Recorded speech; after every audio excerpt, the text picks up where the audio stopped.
नमस्कार शिक्षक विद्यार्थी मित्रांनो, आपल्या या यूट्यूब चॅनलवरती तुमचं स्वागत आहे। आज आपण पाहणार आहोत TET 2024 मराठी या विषयाच्या मागील वर्षाच्या प्रश्न उत्तरे म्हणजेच PYQ पाहणार आहोत। तर मराठी विषयातील पहिला प्रश्न असा आहे, दोन शब्द जोडताना तसेच ओळीच्या शेवटी शब्द अपुरा राहिल्यास कोणते विरामचिन्ह वापरतात? या प्रश्नाचे योग्य उत्तर आहे संयोग चिन्ह। दुसरा प्रश्न आहे, लहानपण देगा देवा मुंगी साखरेचा रवा हे कोणत्या अलंकाराचे उदाहरण आहे? या प्रश्नाचे उत्तर आहे दृष्टांत। तिसरा आहे, अद्भुत रसाचा स्थायी भाव कोणता आहे? या प्रश्नाचे योग्य उत्तर आहे विस्मय।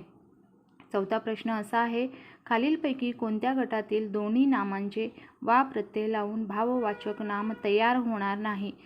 विद्यार्थी मित्रांनो, TET क्वेश्चन पेपर सोडवताना किंवा एक्झाममध्ये सुद्धा तुम्ही प्रश्न वाचताना अत्यंत बारकाईने लक्ष द्या, कारण तो प्रश्न तुम्ही निगेटिव्ह आहे की पॉझिटिव्ह आहे हे लक्ष देत जावा। तर ह्या प्रश्नाचे उत्तर आहे मनुष्य आणि गोड। पाचवा प्रश्न असा आहे, अरे रे आणि कडे ही अनुक्रमे कोणत्या अवयवांची उदाहरणे आहेत? या प्रश्नाचं योग्य उत्तर आहे केवल प्रयोगी उभयान्वयी शब्दयोगी। सहावा प्रश्न असा आहे, आज पाऊस येईल बहुतेक डॅश डॅश या वाक्यातून कोणता अर्थ सूचित होतो? आज्ञार्थ आहे, स्वार्थ आहे, विध्यर्थ आहे, संकेतार्थ आहे? या प्रश्नाचे योग्य उत्तर आहे स्वार्थ। सातवा प्रश्न आहे, पुढीलपैकी संधी विग्रहाच्या नियमानुसार गटात न बसणारा शब्द कोणता? या प्रश्नाचे योग्य उत्तर आहे निरीच्छा। तर आठवा प्रश्न असा आहे, कृतज्ञ, घर जावई, सुखद ही कोणत्या समास प्रकाराची उदाहरणे आहेत? या प्रश्नाचे उत्तर तत्पुरुष। पुढील प्रश्न आहे, पुढीलपैकी तलाव शब्दाचा समानार्थी नसलेला शब्द कोणता म्हणलात बरं का त्यांनी नसलेला। इथं पण हा प्रश्न पॉझिटिव्ह आहे की निगेटिव्ह आहे ह्याच्याकडे लक्ष द्या। तर कासार, तरंगिणी, रत्नाकर आणि तडाख असे 4 प्रश्न दिलेले आहेत। ह्या प्रश्नाचे योग्य उत्तर तुम्ही कमेंट बॉक्समध्ये लिहा। हे प्रश्न मी तुमच्यासाठी सोडलेला आहे। तर 10वा प्रश्न असा आहे, पुढीलपैकी विरुद्धार्थी नसलेला जोडी कोणती आहे? तर उदय आणि अस्त, कृपण आणि कंजूस, कृश आणि स्थूल, उघड आणि गुप्त। या प्रश्नाचे योग्य उत्तर आहे कृपण आणि कंजूस। तर एक उतारा दिलेला आहे त्याने, तो उतारा मी वाचून दाखवते। साने गुरुजींनी रामायणातील एक सुंदर गोष्ट सांगितली आहे। राम शबरीच्या आश्रमाजवळ फिरत असताना त्या वनात त्याला सर्वत्र फुले फुललेली दिसली। ती फुले कोमेजत नसत व त्यांना सदैव मधुर वास येत असे। शबरीकडे चौकशी केल्यावर तिने त्या फुलांचा इतिहास सांगितला। त्या ठिकाणी पूर्वी मातंग ऋषीचा आश्रम होता।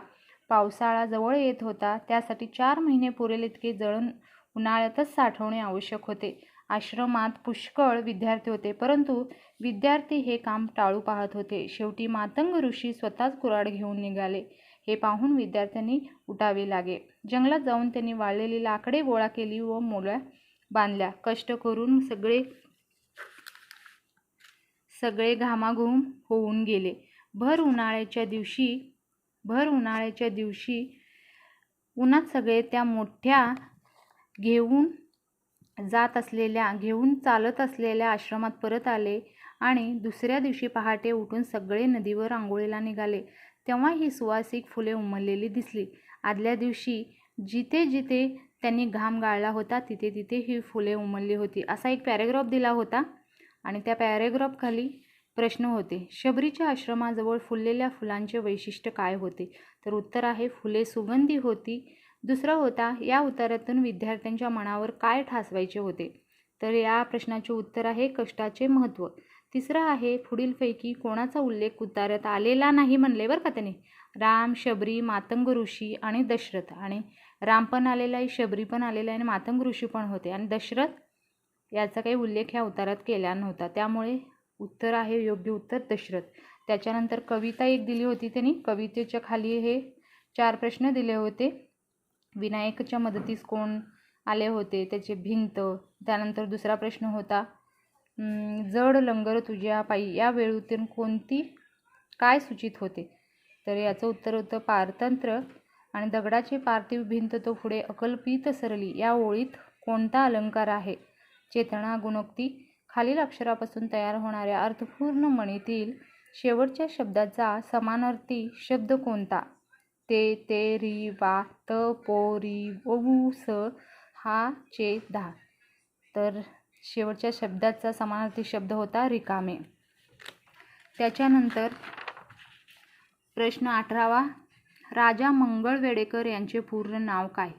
तर राजा मंगळवेढेकर यांचं पूर्ण नाव होतं वसंत नारायण मंगळवेढेकर. दुसरा प्रश्न होता वनवास या पुस्तकाचे लेखक कोण आहेत? वनवास या पुस्तकाचे लेखक कोण आहेत? तर प्रकाश संत. आरती सुरू झाली, घंटानाद सुरू झाला, यांचे मिश्र वाक्य कसं होईल? तर याचं मिश्र वाक्य आहे जेव्हा आरती सुरू झाली तेव्हा घंटानाद सुरू झाला. त्यानंतर 21वा प्रश्न असा होता षष्ठी व सप्तमी एकवचनी विभक्तीचे अनुक्रमे प्रत्यय कोणते? चा, ची, चे, त, ई, आ. ह्या प्रश्नाचे योग्य उत्तर आहे बद उपसर्ग लागून योग्य विरुद्धार्थी शब्द तयार करणारा पर्याय कोणता? ह्या प्रश्नाचे उत्तर आहे नाम. त्यानंतर नोकरीसाठी केलेला अर्ज हा पुढीलपैकी कोणत्या पत्राचा प्रकार आहे?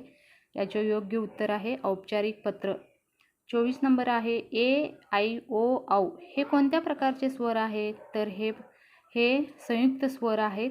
सर्व लघुमात्रा असणारा खालीलपैकी शब्द कोणता? तर कमळ आहे. आयुष्यात यशस्वी होण्यासाठी तो डॅश डॅश या वाक्यात योग्य वाक्यप्रचार वापरा म्हणल्यात. आणि योग्य वाक्यप्रचार आहे जीवाचे रान करणे. पुढीलपैकी अशुद्ध शब्द ओळखा म्हणल्यात त्यांनी. चूर्ण, नवीन, क्रीडा आणि नीती दिले होते. त्याने अशुद्ध चूर्ण बरोबर आहे, क्रीडा पण बरोबर आहे, नीती बरोबर आहे. नवीन हा शब्द जो आहे ना त्याला दुसरी विलांटी पाहिजे. तर नवीन हे अशुद्ध शब्द आहे. पुढीलपैकी वचन नियमानुसार गटात न बसणारा शब्द कोणता? तर पाखरू आहे. कारण नदी, बी, काठी हे तिन्ही गटात बसतात आणि पाखरू हे बसत नाही. 29वा नंबर आहे सूर्य उगवला हे कोणत्या प्रयोगाचे उदाहरण आहे? अकर्मक कर्तरी. याचे योग्य उत्तर आहे वाक्यातील विघटन होऊ न शकणारी सर्वात लहान अर्थवाहक रचना कोणती? तर रूपिका आहे. तर हा व्हिडिओ तुम्हाला आवडल्यास लाईक, शेअर आणि सबस्क्राईब करायला विसरू नका. या चॅनलवरती रोज नवीन TETचे PYQ तुम्हाला मिळतील. तसेच प्रत्येक प्रश्नपत्रिका सोडवून घेतली जाईल. तर तुम्हाला व्हिडिओ आवडल्यास नक्की लाईक करा.